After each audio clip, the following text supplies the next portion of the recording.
But I wanted to have your view. I am honored with the government of MP to give me an opportunity tomorrow to speak on the optimization of world peace through spiritual, innovative, and demographic education. I have developed some mathematical equations. You talked about Coriolis force. You gave a very good example of near equator, the Coriolis force work, which acts like that. So that's why I got liberty to ask your opinion that I have put an humble effort to develop a mathematical equation that peace is inversely proportional to entropy. Peace is inversely proportional to entropy. If you want to establish peace in this world, you have to reduce the disorderliness in any of the sector. Moment you reduce entropy, mathematics is something different, but the physical interpretation of entropy happens to be disorderliness. In any sphere of life, if you reduce disorderliness, there will be a peace. More increase. I want your scientific view or rather spiritual view on this, whether this theory holds good or not, because I'm going NASA day after tomorrow, being a visiting scientist there. I put this problem to MIT, Massachusetts Institute of Technology, and those scientists have given me encouragement. Mathematically, yes, this should be possible. Now, you are a spiritual guru. You have got tremendous knowledge.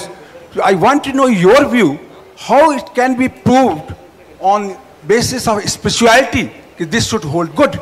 Because this is the, we are trying to find out the formulae, how to establish world peace. How can we do?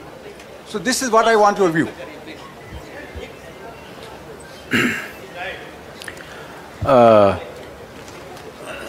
The peace will happen because of orderliness. Is that essentially the gist of it?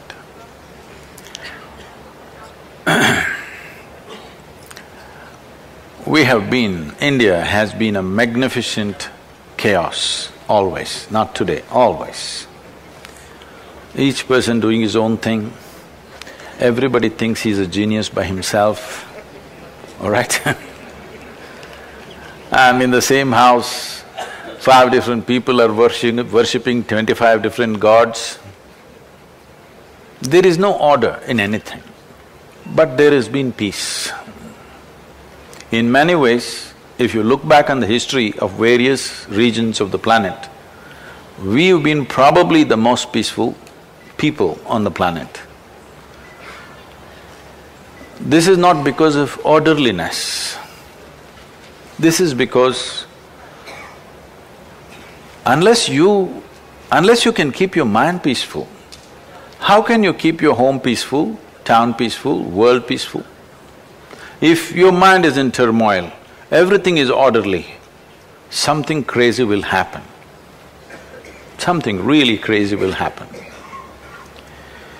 So people always ask me, Sadhguru, you're saying India is such a spiritual land, particularly when I'm traveling outside the country, but see, they're in such poverty, this, that.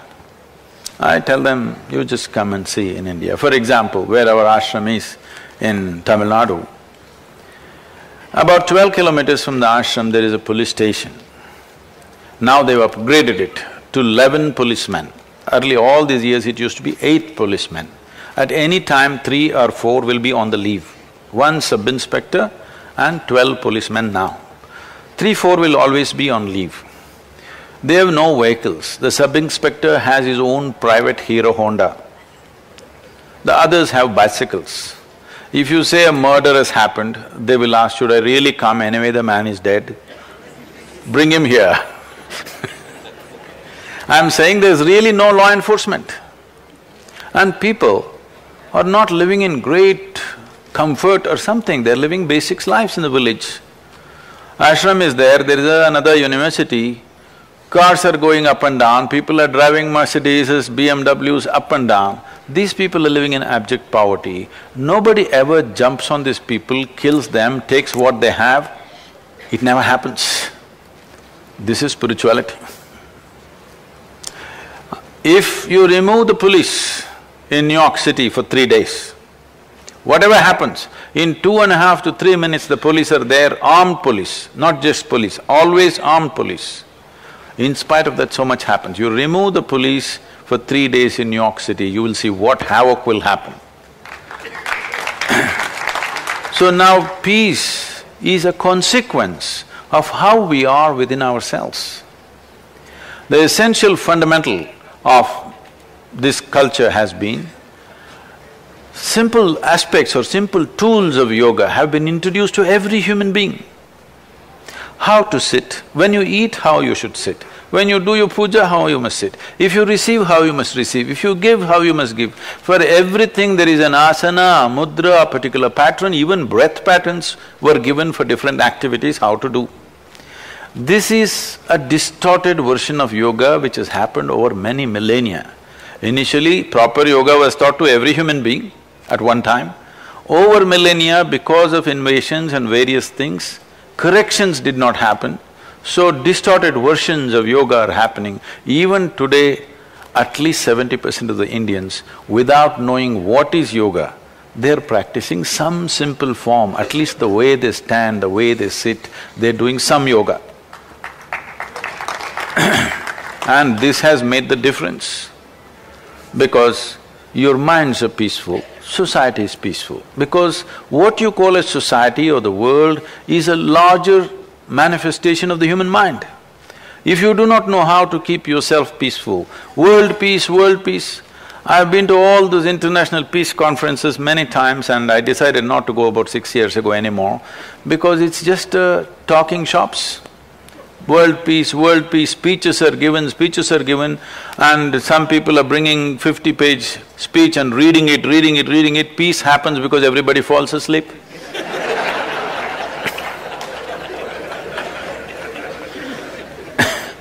So I was in a world peace conference like this in Puerto Rico and there are over 30 Nobel laureates.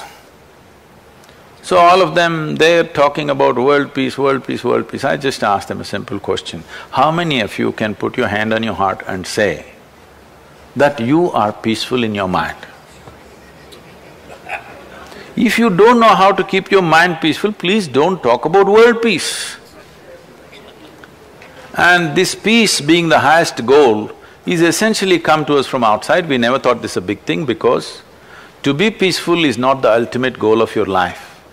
Today unfortunately even in India, even the so-called spiritual leaders are talking about peace of mind as the highest goal. Such people will only rest in peace.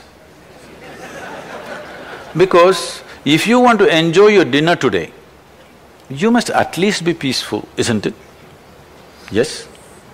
If you want to enjoy the company of your family, at least you must be peaceful. If you're not joyful, at least peaceful.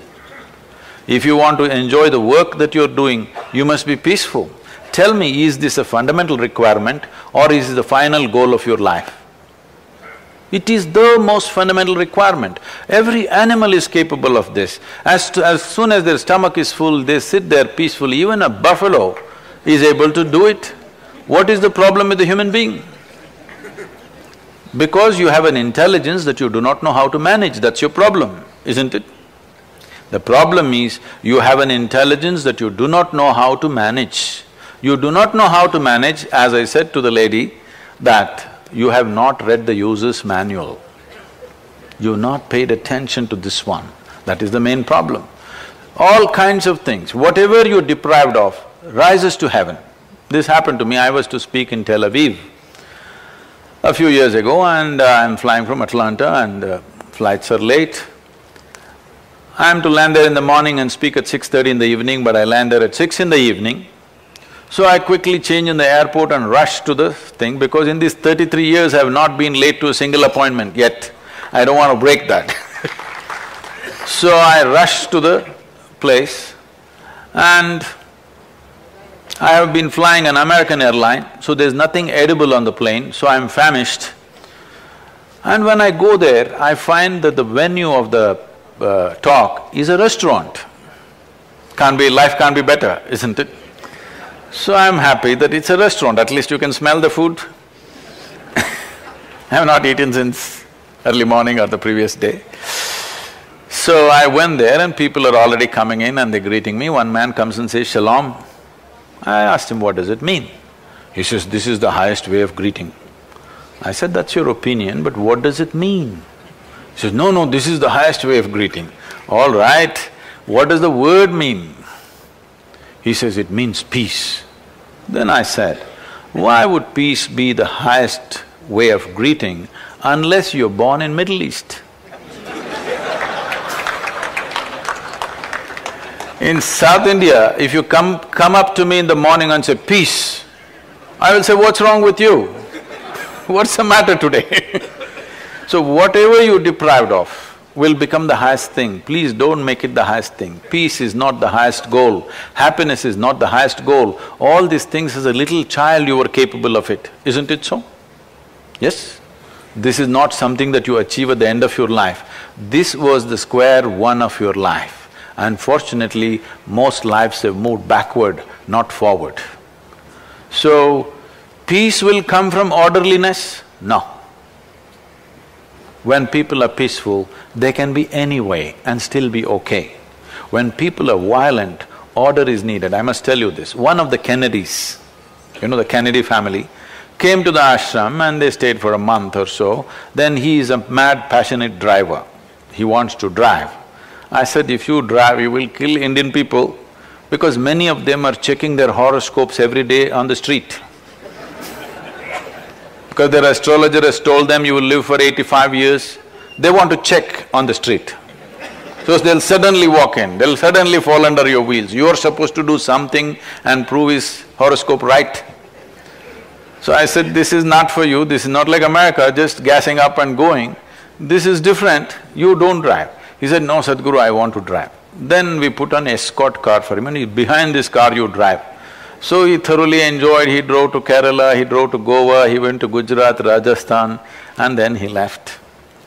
When I went to America, there was a Robert Kennedy 25th anniversary event where I went. So I asked him, what was your experience of driving in India? Sadhguru, people are so peaceful. In America, everybody is in a rage, which is true. Everything is in order.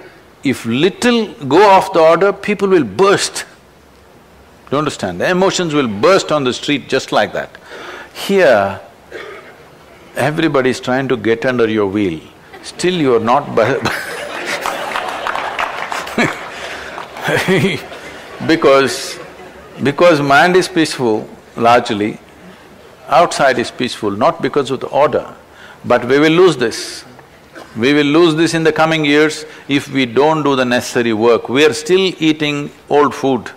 What work was done in the previous generations, we are still enjoying. Now if we don't do the necessary work, next generations will not have the same thing.